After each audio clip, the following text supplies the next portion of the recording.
So the name means a little lake where the ducks are enjoying themselves at the end of the village. It's that word. And most Hungarians don't understand it. It's so archaic, the word. And so what I'm talking about today, or what Laurie asked me to do, is something that are more a specialist of elections than of the region. So the whole thing will be very much of a bird-eye view, and that will add a little bit to how tiring it may become. But basically, the countries that I'm trying to look at are those with green on this map of Europe. These are the current member states of the European Union. The reason why I'm focusing on the European Union and a comparison between East and West inside the European Union, because the European Union helps to generate lots of data about its member states, and so that's what is easy to study. I'll be very happy to talk more about Ukraine and Russia, which I might even know a little more about than some of the more exotic member states of the European Union, but unfortunately they are not covered by comparable data to the same extent as these countries. And the ones which we mean by East are those which are basically along the borders of the former Soviet Union. So maybe the pointer. I don't see very much, but hope you see. So yeah, so that's the former border of the Soviet Union, right, with Moldova, Ukraine, Belarus, and Russia. Those were parts of the former Soviet Union. So what you mean by Eastern Europe in the European Union, that's Bulgaria, Romania, Hungary, then the former member states of the federal subjects of Yugoslavia, which are partly outside of the European Union, Croatia and Slovenia, two smaller countries are in, then Hungary, Slovakia and Czech Republic, Poland, Lithuania, Latvia, Estonia, Finland and Greece, though as east as these countries, or even more east than some of them, remained outside of the communist part of Europe because of historical accidents, and therefore they will be counted now as sort of the more established, older democracies of Europe in this presentation. Now, these European countries, the smaller ones are now, which are indicated with dark blue, are those which are part of the Eurozone, so that's where you pay with euro as a currency. These are not necessarily the richer countries in Eastern Europe, but they tend to be, but they are the smaller ones, right, which were less interested in maintaining their budgetary independence, or less restrained. And the bigger ones, Poland is the biggest in terms of population of these countries, followed by Romania, and then the Czech Republic and Hungary and Bulgaria. Those are still outside of Eurozone, as well as one of the, well, medium-sized one, Croatia, which just entered the European Union last year, so they haven't had much time to join the Eurozone. And the smaller ones, Latvia, Estonia, those are just 2 million less population. Slovakia with 5 million, and Slovenia again with 2 million people. Those are in the Eurozone.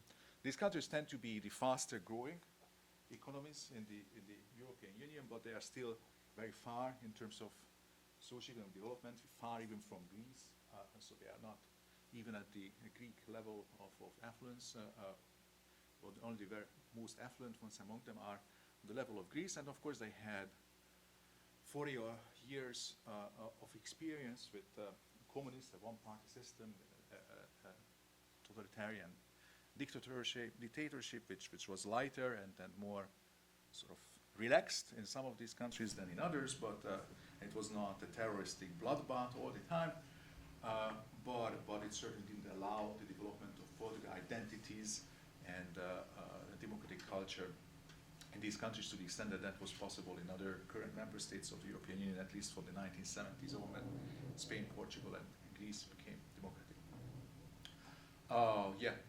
One other thing before continuing. So how need to imagine political system of these current political system of these countries. So yeah, these are all parliamentary regimes. Virtually all of them have directly elected presidents, but the presidents are usually not the most important figurehead in the system. It's the prime minister who is the head of the executive, at least for certain terms of constitution in every one of them. although, as I said, except for Estonia and Hungary, they all have direct elected presidents by now. Also, except for Hungary and Lithuania, they all have their elections organized with proportional representation, so it's not like the Canadian first past the post electoral system for elections, but people vote for party lists, and the more votes your party list get, the more seats you get in parliament. It's fairly mechanic, the conversion of votes into seats. Hungary and Lithuania have more complicated mixed electoral systems, which are predominantly majoritarian in nature. Well, these are countries where elections tend to be free and fair. There is no violence at election times. People are not getting killed for engaging with politics. There is a very pluralistic media scene, which of course has all the usual problems that people complain about in democracies, or even more than in your average democracy, with not very civil content in media, and not much substantive coverage of public affairs, and very politically biased views dominating the media coverage of things. But yeah, so these are sort of functioning democracies in a way, probably not very high quality democracies in terms of public debate and what determines election outcomes, but functioning democracies. A couple of exceptions occurred recently. So the country where I'm from, Hungary, is now, at least when I was giving witness testimony to international observers, I declared it not fair and not free election, the last election, but I was more or less an exception. It was not accepted by most observers, so they called it as a not very fair but free election. I questioned whether it was free, but it was certainly competitive. But the others are sort of cooperative democracies. And the way I like to talk about the topic that Lori asked me to address, and I'm very happy for this, is not so much a standard presentation that I have on this topic, but something that I invented for this occasion, because the reason why I accepted this invitation was that actually I felt an urge to revisit the topic a little bit, and this was a nice opportunity to start looking at it anew.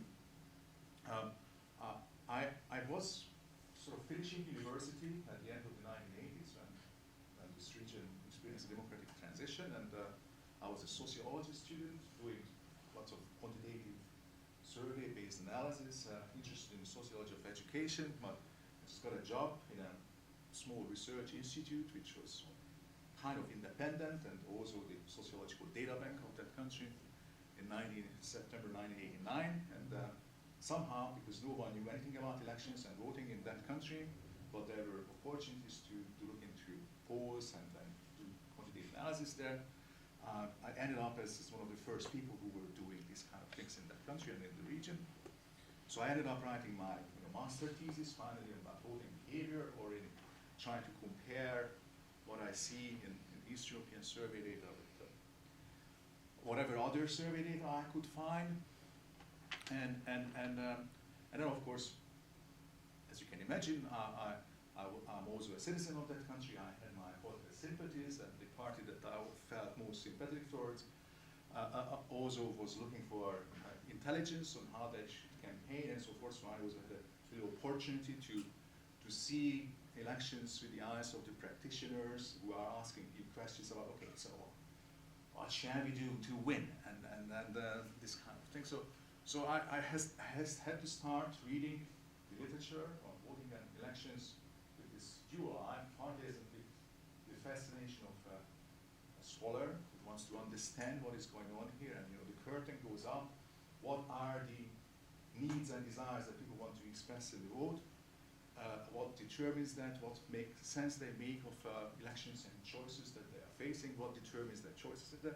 But partly I also had to engage with this kind of very practical questions of, okay, so there is this issue of restitution of property rights, and I so what. I mean, of course, this is what we would like to do in terms of policy, but how can we package that, and whether we should really go full Mounty with that, advertise very widely that position, or do something like that. So So I sort of looked at these theories, partly with this eye, whether they say something about what you should do. And what I noticed was that yes, I mean, the literature on voting and elections produces lots of descriptive, very localistic content. There are lots of books about how to win elections. They are mostly written in the US, and they mostly tell you about how many people you have to hire in each county, how many months before the election. So all sorts of very, very idiosyncratic local knowledge kind of things which have no use if you want to win an election in Ghana. Well, I mentioned Ghana because by now one student of mine is advising a political party in Ghana, and he's facing questions, similar questions in that context, and feels similarly lost as I was in Hungary with what you can tell. So. And on the other hand, there are very, very universalistic propositions about what matters in elections and what decides election outcomes. There is very little in the way of a middle ground where you could say, oh, okay, so generally this is how it is, but given the circumstances of your country and how it looks like, this is the adjustment that you should expect to see. So what I'd like to talk about today, what I was trying to engage with for this talk was whether the general models and the theories in voting behavior research say something which is relatively specific, even if it is not true, at least a suggestion about what you should expect in circumstances of these sort of medium developed countries with not much experience with democracy, 15, 20 years after their transition to democracy. And that's what the tedious part of the presentation will be, that I will have tried to squeeze numbers in charts to make them sort of accessible. It will be very bird-eye view, so I'm not going to say utter the name of any single party or politician in this region, in this presentation. I try to look first at the, and I sort of go in a sequence which somehow supports a narrative. It's not necessarily the order of importance of these models, but it's kind of a narrative that I invented for this talk, which I follow. So I start with something which you might have studied already and associated with the name of, especially of Anthony Downs and rational choice models. So that idea about elections, which thinks that there are big ideological divisions and that parties locate themselves relative to where citizens locate themselves. So I ask what that suggests about what to expect. Then I go to what you might know as the Michigan model of voting, which emphasizes participation as a very crucial central factor in voting behavior. Then I go to discuss a little bit, well, I don't discuss the model itself, but just some of the implications, which sometimes is called clivages, and then this is very popular in some circles in Europe, not so much with people who are consultants to political parties, but rather in actual elections, but rather sort of sociologists and academics talking about elections, what happens there, and the idea behind this model. Sorry. Yeah. Thank you. So the idea behind this model is that what is the very important thing to understand about elections and voting in a particular country is what social groups line up behind one party or another, and to the extent that voting preferences are anchored in social group loyalties has important consequences for the democratic process. Then I go to what is usually associated with the name of someone called Paul Lazarsfeld and Bernard Berezon, who worked in the US in the 1940s, especially on elections, and they invented something which is called the sociological model. It is, as it was the very first big theory about voting in elections invented. It is not very specific about things, but it has some interesting implications, which I can confront with some anecdotal evidence, or at least support with anecdotal evidence. And then, enough is enough. Let's go see. So this is this first one. These basic models of electoral competition start with assumptions, which they make about how things are, and then try to make derive interesting propositions from them with logical derivation. The very reasonable, I think, presumption that they start from is that is what they describe as the single-peaked nature of political preferences, meaning that if you prefer everyone paying the same percentage of their income in taxes to the rich paying 5% more, then you will also prefer everyone paying the same tax rate to rich paying 10% more. In fact, you prefer twice as much this the situation of the flat rate to the 10% more for the rich than you prefer the 5% more for the rich. Yeah. So the idea is that on any political issue, there is no such thing as a yes or no political issue. If you are a creative enough politician, you can always invent sort of in-between things. So it's not like Quebec should go independent or should stay in Canada. There are all sorts of in-between things that you can invent as a creative politicians, which create a continuum of things. And people who are ready to go this far will oppose in an increasing order everything which is to the other side of that preference. I think this is a very reasonable preference. The political process it often gets obscured, and politicians often simplify issues into yes and no. Do you want capital punishment or not? But in actual fact, with imagination, we can always invent in-between alternatives, which have all sorts of caveats and details about for what crimes, how the appeal process should be organized, how is the probability of pardon, and so forth. Then they also have a very unreasonable assumption, I think, which is that people vote in elections with an eye on the political outcomes that they want to promote in terms of policies. This is well, it's a complicated topic. Why this is, I think, a very unreasonable assumption, but anyway, this is where they start from.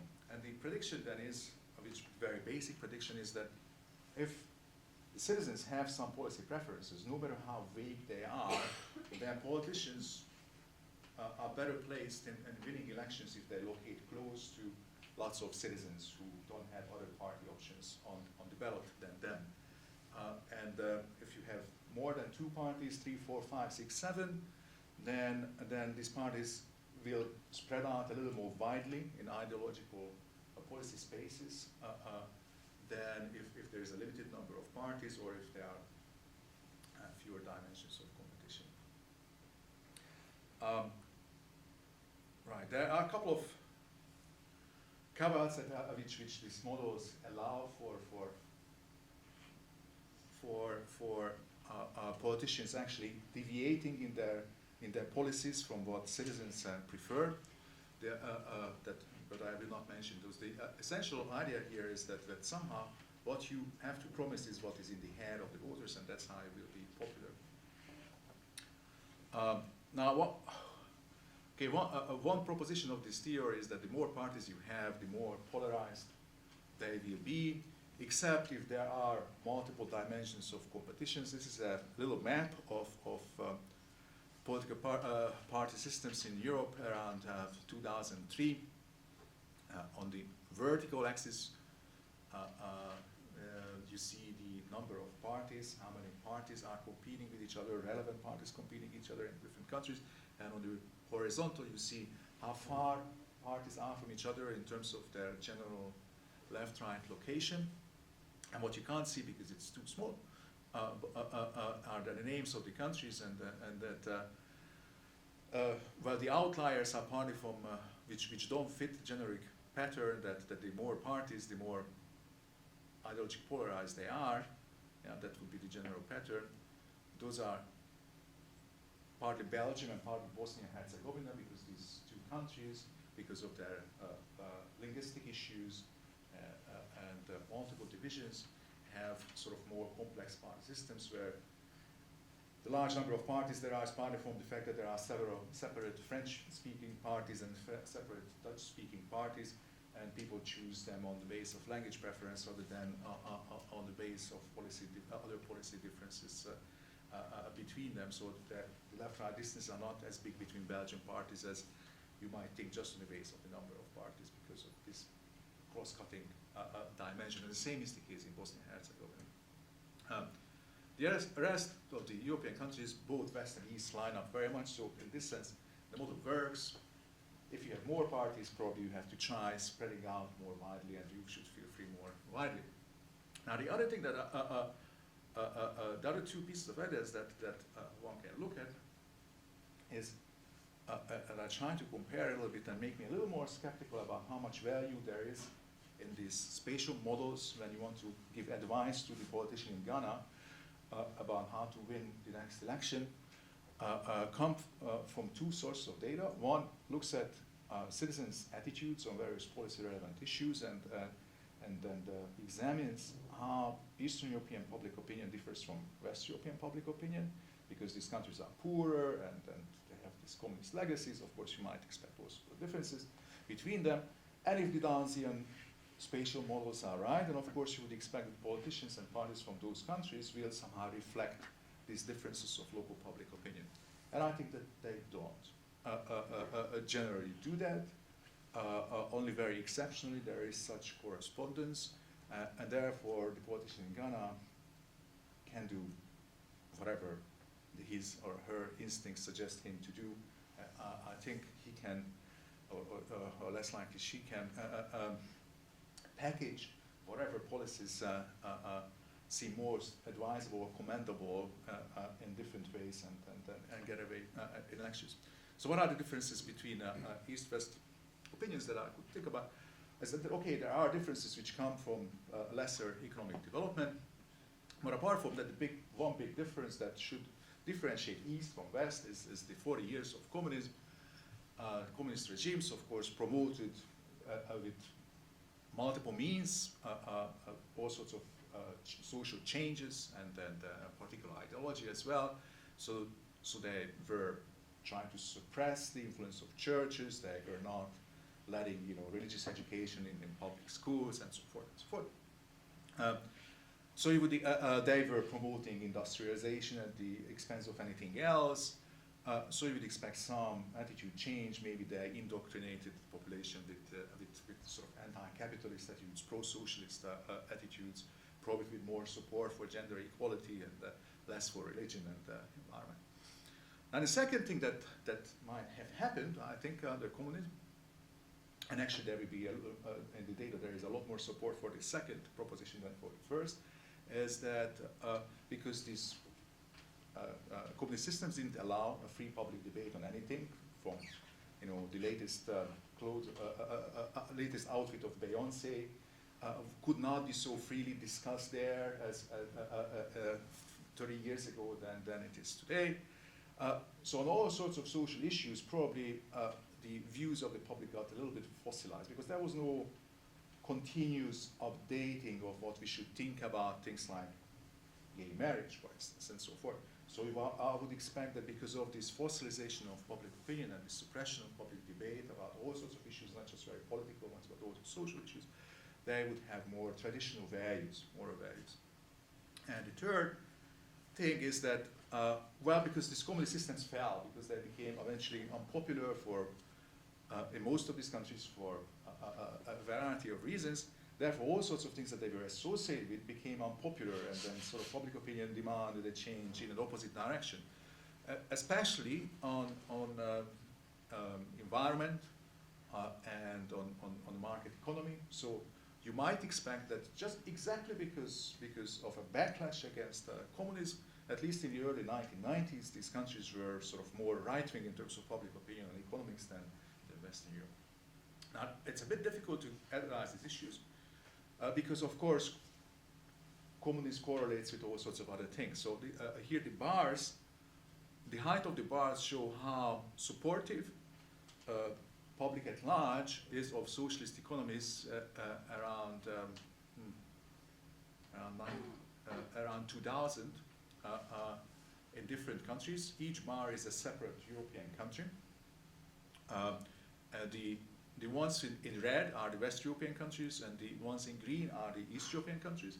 And they are organized, aligned on the horizontal axis by their GDP per capita. And as you can see, virtually all East European countries are poorer in terms of GDP per capita than virtually any other European or the West European countries. And both among the former communist countries and among the Western countries, you see that support for socialist economy sort of goes down as countries become richer. But if you look at Europe as a whole, that relationship kind of disappears because of a little discontinuity in the trend, right? So if this trend of the communist countries continue, then you would find this little support for socialist economics in the West. Apparently, find a lot more support in the West for socialist economics than you would expect on the basis of the East European trend line, yeah? And vice versa, if you continue the West European trend line towards less income, you would expect more support for socialist economics in those countries. So there are millions of ways you could interpret this better. Mine is the most sort of economical, parsimonious interpretation, which is that there are two separate influences here. One is that richer countries are generally less supportive of socialist economics, and the East European countries, separately from that, are less supportive of social economics than the West. So the average of the East and the West doesn't differ very much, but given how less developed they are, the East European countries are more pro-capitalist and more pro-market than the West European ones. And then similar comparisons can proceed on many different issue domains, and the overall result is, I will show the millions of tedious slides about that, is that yes, I mean, the East European public is less religious for how developed those countries are than the Western. So in that sense, maybe there was some effect of communism. On moral issues, it's more conservative, so probably this fossilization that I mentioned was to some extent at work. This is also made a little more likely by the fact that this difference between East and West very dramatically reduced since 1990. So in 1990, the East-West gap in terms of views on homosexuality or how punitive the penal code should be for criminals, the differences between East and West became smaller, much smaller. It is still the case that the East European publics are more sort of conservative and authoritarian on these things, but much less so after 20 years of democracy and free debate than there used to be in 1990.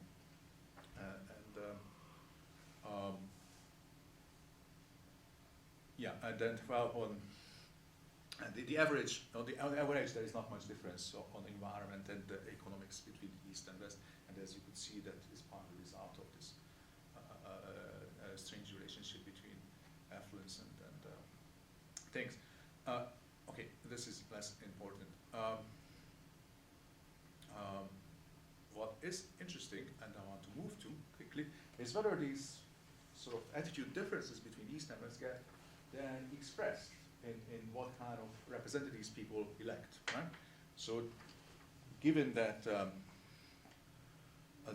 these East European publics are somehow more morally conservative, does it mean that you have to be more morally conservative as a politician when you are running for election if you want to get elected? If that's the case, then we should be able to see that the similar attitude differences that you see between East and West among citizens also get reflected in the European Parliament in differences between the views of the parties that and the deputies that are elected to the European Parliament from East and West.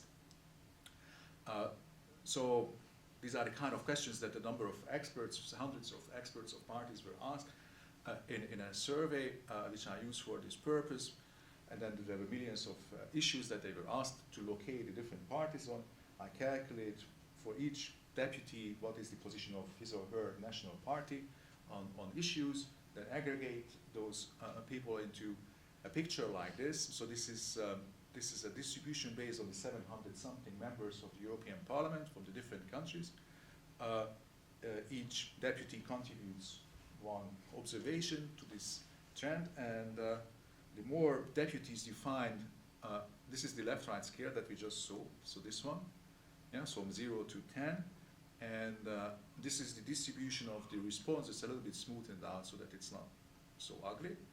Yeah, so very few MEPs place themselves at the extreme left or a little more at the extreme right, and then this is the rest of the distribution. There is a first peak at the sort of the central left in the European Parliament, then a very good number of centrists and then a very large number of center-right representatives in the European Parliament. And now, this is this violet line shows you the median legislator in the European Parliament as of 2009. So that's the overall median. And then what I calculate is what median would be without the Eastern members, who account for a little more than 10% of all the seats in the European Parliament. Now, as you can see, on a general left-right dimension, without the East, the European Parliament in 2009 would have been more right-wing, which is a bit funny, because if you look at the party composition of the European Parliament, it turns out that a lot fewer of the Eastern MEPs were sitting in the socialist faction than in the center-right faction. So in terms of party colors, party flags or labels, the East Europeans look more right-wing, but if you look at how their parties are placed on the left-right scale by experts, it seems that on average those Easties were probably more left-wing. First sign that, you know, probably something is not quite how it has to be according to the Dowsian spatial model. Second, to give a sense for how big these differences are between where the median legislator is in the European Parliament with and without the Easterners, I show 4 balls here.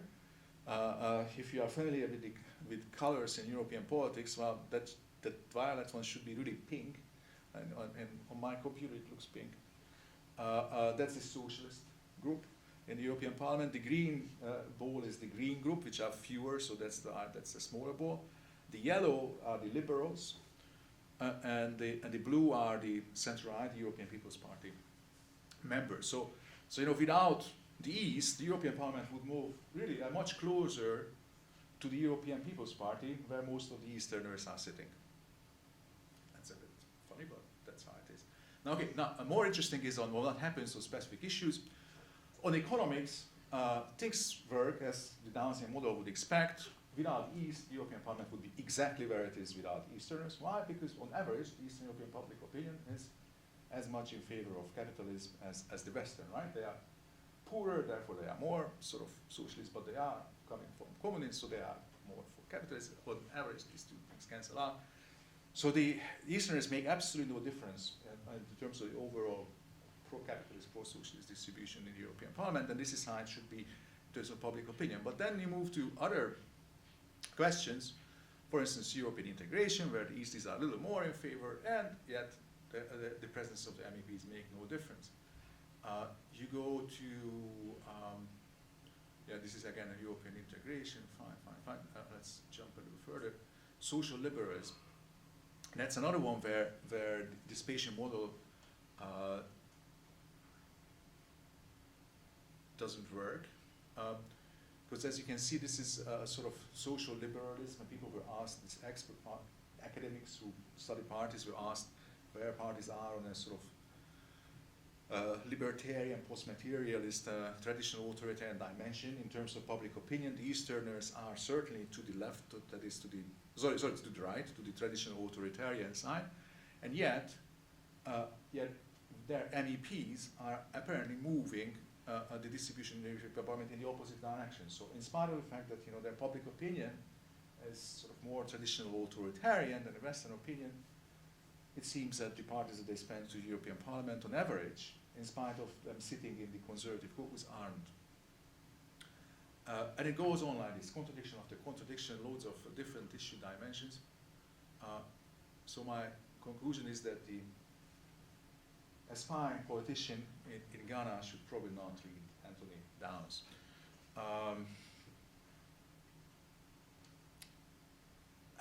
Next, can we learn something about from the Michigan model? Here, the core idea in my reading is that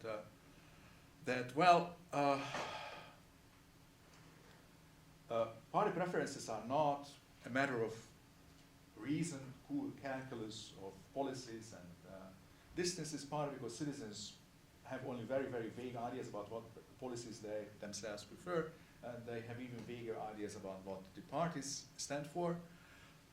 Instead, they need sort of shortcuts to orient themselves in politics, They take this from wherever they come from, personalities of party leaders or anything, social, their peers, and so forth. And on that base of these cues, they develop sort of emotional attachment to parties the same way as they develop emotional attachments, or at least some of us, to football clubs.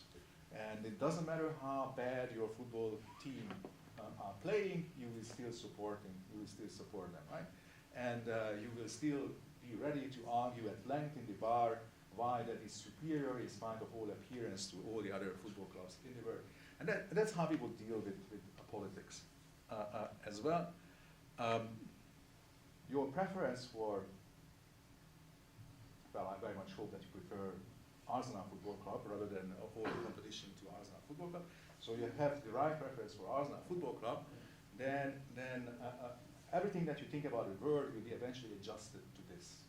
That you will start thinking, even if you thought before that a very defensive style of playing football is the most brilliant, and the Italian football with very tactical awareness and whatever is the key thing, because Arsenal don't play that way, you start liking and expressing a preference for the style of playing professed by Arsenal Football Club. So this sort of party preferences are not the results of your policy preferences, but the causes of what you think about. It's a little bit of a caricature of the original model, but this is what is distinctive about it and very different from other models of voting behavior.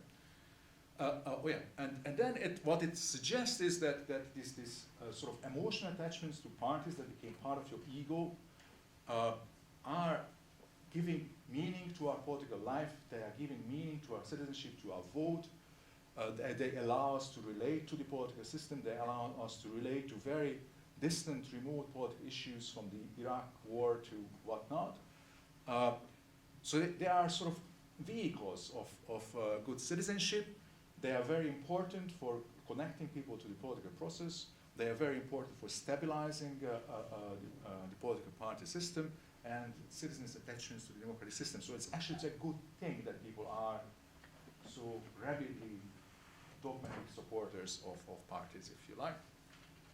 Now, the model allows for some lack of dogmatism that eventually, when your party really hurts you very badly for a long time, you will eventually change your mind. So it doesn't say that you remain totally a captive audience for some insanity all the time, but there is a slow and gradual updating of these preferences, and that is somehow good for the stability of the political system. Now, what you would expect from this model is, of course, that in new democracies, much fewer people identify with parties, and that may cause some problems for how meaningful linkages are built between parties and citizens. So on this chart, we see two things. The dots are again countries. Now, this time, from now on, I think it's always will be the case that I'm trying to play the joke the other way around, right? The red are the former communist countries, and the green are the West European countries. The names are abbreviated with the ISO codes, and on here, what we see is on the vertical axis is how strongly partisan the average citizen is, using I think it's a 3-point scale or 4-point scale. Yes. So 0 is that you don't feel close to any party, and then 3 is that you feel very, very close to a particular party, and this is the average score in the different countries. So that, for instance, is Denmark, and that is Malta. Up there, that's Sweden, Greece, Cyprus, Netherlands. This data is from 2014, and as you can see, the red dots tend to be lower on the vertical axis than the green dots. This is the horizontal axis shows the percentage of people on a logarithmic scale who were contacted by a party during a campaign. So this is sort of shows how powerful and strong and organized parties are. And as you can again see, the red dots are towards the left, right? So there's less party penetration, parties are weaker, people are less attached to them. According to the Michigan model, this bodes poorly for how meaningful linkages will be, and then introduces randomness and volatility in voting behavior. Now, so let's then look at how closely the party preferences of people are related to their issue attitudes. How this is done, and I skip here lots of technical details, is that this particular survey that I'm using is asking people to evaluate the up to 8 main parties in their country and how likely they are to vote for them.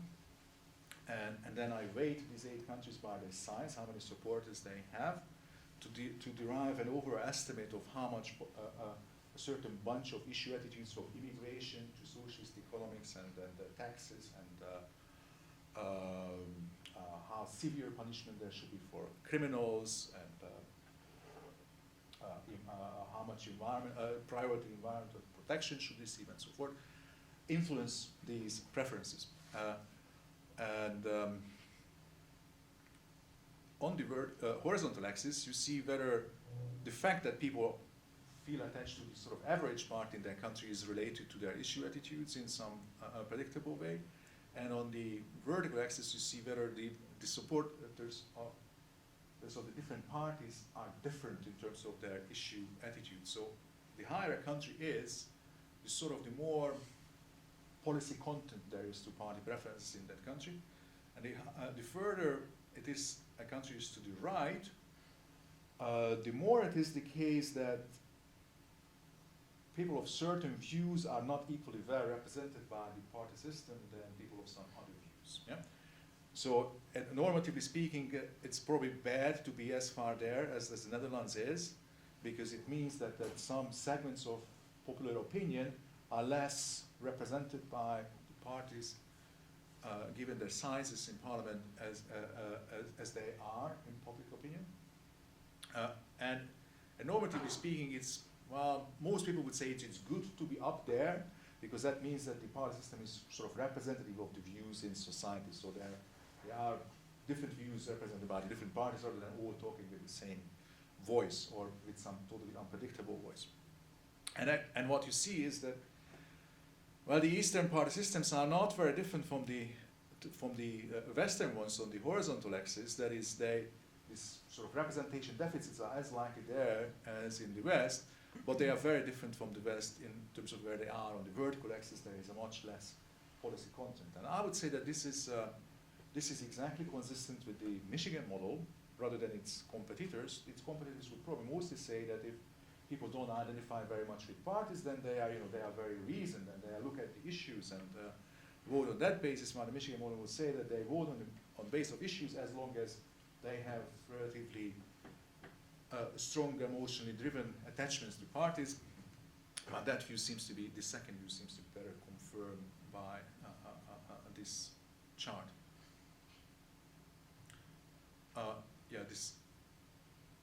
And then this is a more direct confirmation of the same idea. So now on the horizontal axis, you see how differentiated the parties, the supporters of the different parties are in different countries in terms of their issue attitudes, and on the vertical, you see how partisan people are in different countries, and it seems that the red dots are congregating here in the bottom left quadrant, meaning that they are not very much differentiated, the supporters of different parties in terms of issue preferences, and they are not very partisan, and there seems to be a reasonably strong relationship between the two things. The more partisan people are in a country, the more likely their party preferences are embedded in their issue attitudes. Right. Tell me, Laura, if we should finish at some point, because it seems that I can go on for another 2-3 hours, and maybe not everyone has the patience. Yeah. Okay. So the implications. So this model of all that I look at and want to consider for this little talk seems to get more predictions right. I didn't show data, but it is indeed the case that in this East European power system, even after 20 years after, 25 years after the transition to democracy, there is a lot more electoral change from one election to another. So they have more like, probably some of you will still will have learned about the 1993 Canadian election, where all of a sudden all the conservatives disappeared from parliament, and except for 2, right? I mean, but anyway. So disappear. So there are sometimes elections where there are this massive sea changes in composition of parliament. So those kind of elections are still very frequent. In Eastern Europe, there are these seismic movements of votes in most of those countries from one election to another, a lot more than you would expect in a consolidated democracy, and a lot more than it was the case in the southern European countries 20 years after the transitions to democracy. So there is some very peculiar instability and weakness of citizens' party attachments in these countries. But it is still parties that mobilize their most for politics, because it's not that these people would happily participate in donating for charity and petitioning and demonstrating and so forth. No, I mean, in terms of party-related forms of participation, like voting in elections or being a member of a party, they are still much closer in terms of their rate of participation to Westerners than in terms of other things which are not driven by parties. So it seems true that to the extent that there is some engagement with the political process, it still comes through these very, very weak parties in the East, and that again is something which is credit to this Michigan model. Does it say much for my aspiring politician in Ghana? I'm not sure.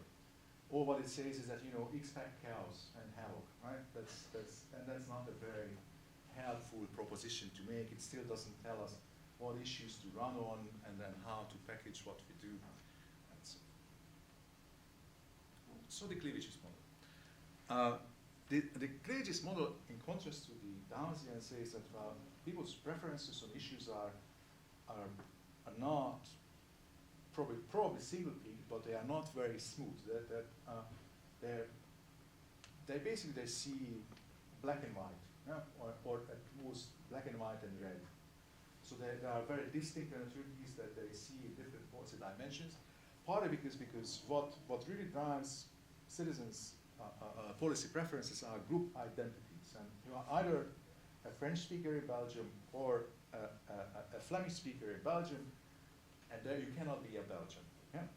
Or you cannot be a Belgian of any shade and color. So it is not that you can be from extreme Francophone to extreme Flemish on a continuum, you know, on one side or another when it comes to debating who was responsible for closing that brewery in Flanders. Yeah?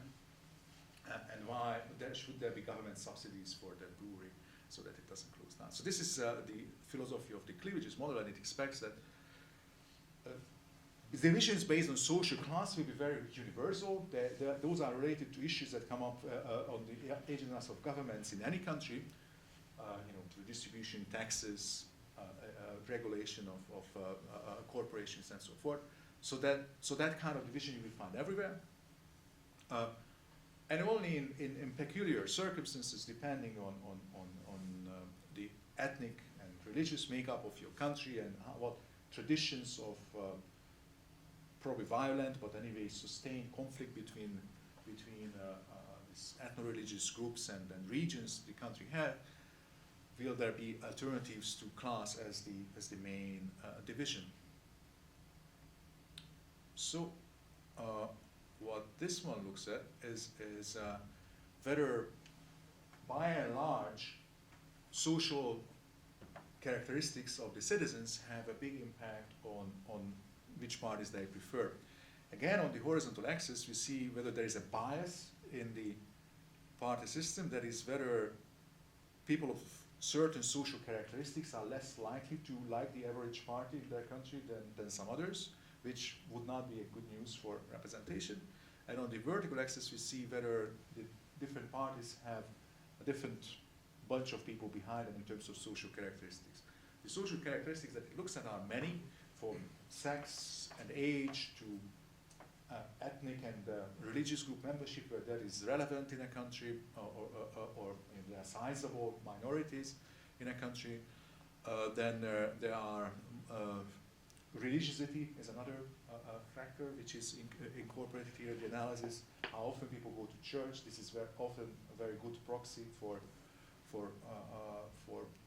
a number of politically relevant preferences in European countries.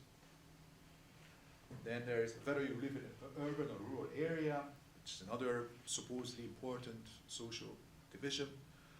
And then social class related things, how educated you are, how affluent you are,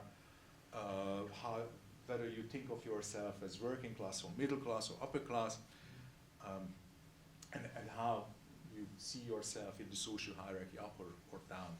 So these are roughly the indicators that I use. And what you can probably see is that, well, things are all over the place. There is no clear-cut difference between the red and the green. So generally social divisions are as important for party preferences in the East and in the West, and they are as often the causes of misrepresentation in the West as in the East. Okay, that's, I don't know whether that supports the model or not, but we will see a little later some further details about how this lack of differences occur and why it doesn't make much of a difference for the political process. And that we do with the help of this sociological model, which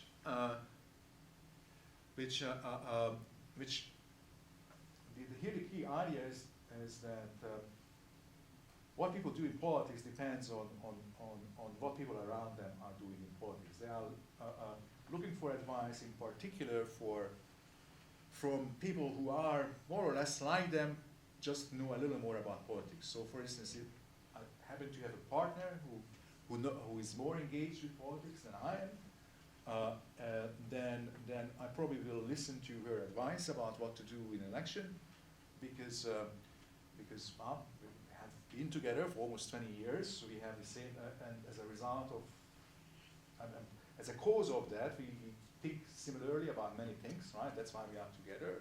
We have similar taste, not just in music. Well, actually, we don't have a similar taste in music, but in politics, we have a similar taste. That's part of the reason why we are together. And we have more or less the same number of children, more or less the same housing conditions, and so forth and so forth. So in terms of all sorts of political relevant things, we probably want the same thing, except that she learns more about politics, therefore she probably knows better, right? What people like us should do in politics. So then you kind of listen to the, without noticing, you are listening to these opinion leaders in your environment who you think those are the people who know, yeah? And then you follow that. Now, again, what this tells to the aspiring politician in Ghana, I think, is that you really have to capture these opinion leaders. Now, where the opinion leaders are in East European society, well, that must be the infotainment media, right? Because these are relatively atomized societies. They are not tribal societies. You cannot rely very much on interpersonal networks. Where people get their news is probably in the media, and indeed it is the case that the passion of fights for control over mass media in Eastern Europe is unprecedented by the standards of any Western democracy that you might have thought about.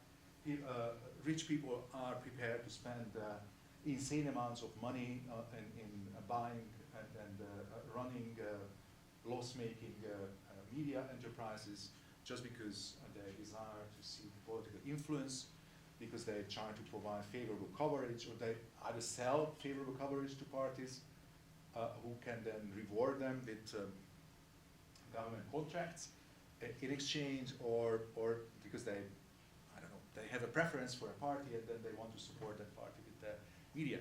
So that prediction of the sociological model, in I think at least anecdotal evidence suggests, is very true.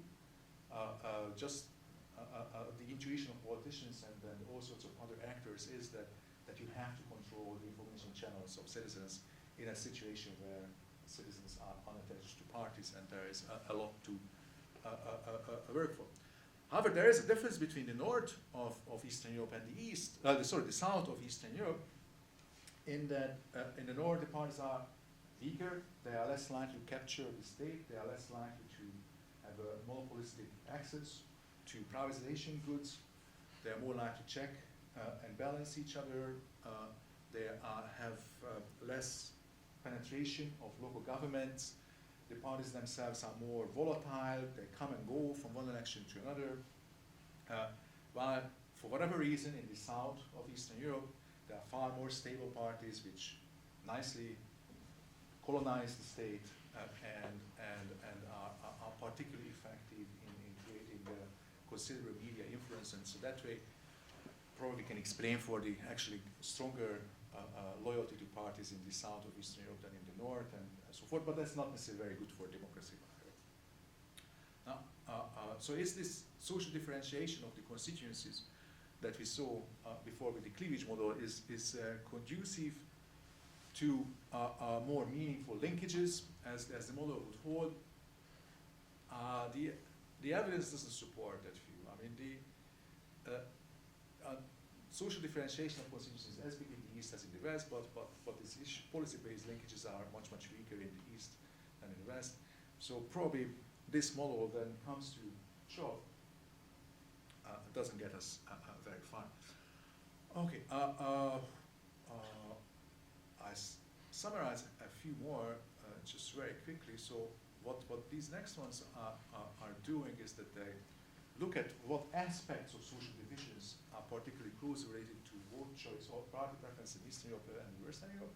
And the finding is that basically, by and large, there is no regional difference in anything except in one thing, which is the influence of social class, which is much weaker in the East than in the West. So the one prediction that this is going to be a universally relevant thing that doesn't seem to hold much water there. The influence of social class on party preferences in the East is much lower on this vertical axis than in most of the green dots.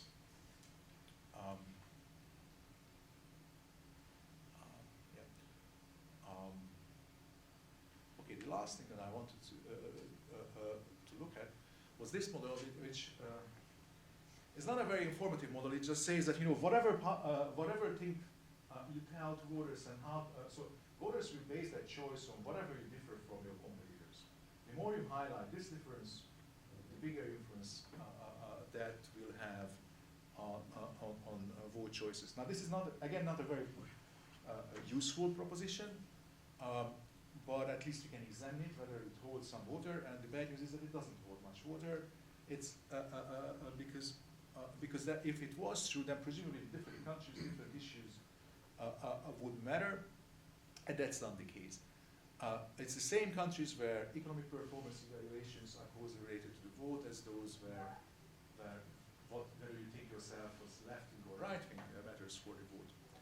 So that's how much difference it makes, whether you place yourself left or right, and that's what you think about the state of the economy. Then if you thought that European integration preferences, whether you want more Europe or less Europe, differentiates the parties differently in one country than another, then what people think about socialist versus capitalist economics, then again you are wrong. It's in Hungary, nothing matters. In the Netherlands, both things matter, right? And all the countries, as you can see, or virtually all of them, line up very much along these lines. So the more one thing matters, the more the other thing matters. This is next shows the same for sort of the issue agendas of New Left and New Right, in a way. So the New Left, let's say, this is based on environment and gay marriage, support for environmentalism and gay marriage, where that differentiates between the parties, and this is based on where people want more punitive, severe punishments for criminals, and where they oppose more immigration. And again, it's the same thing. So finally, I mean, I merged everything together. So this is now putting together how much difference left-right economics and EU integration makes in a country. And this dimension puts together how much difference the New Left and the New Right agendas mean. And again, countries line up linearly. So there are countries where nothing matters, which people who write questionnaires for cross-European surveys think would be the issue base of vote choice in the European countries. And there are countries where, like the Netherlands and Denmark and Sweden, Denmark there, I don't see now what that countries, where all of those things matter. And typically the eastern countries are down there and the western countries are up there, with the slight caveat that I mentioned that in these more unstable eastern democracies, or sort of more unstable eastern party systems, they still make a little more sense of electoral politics than in the sort of more southern clientelistic anchored systems. Okay, sorry for, but I shortened 3 hours into this much.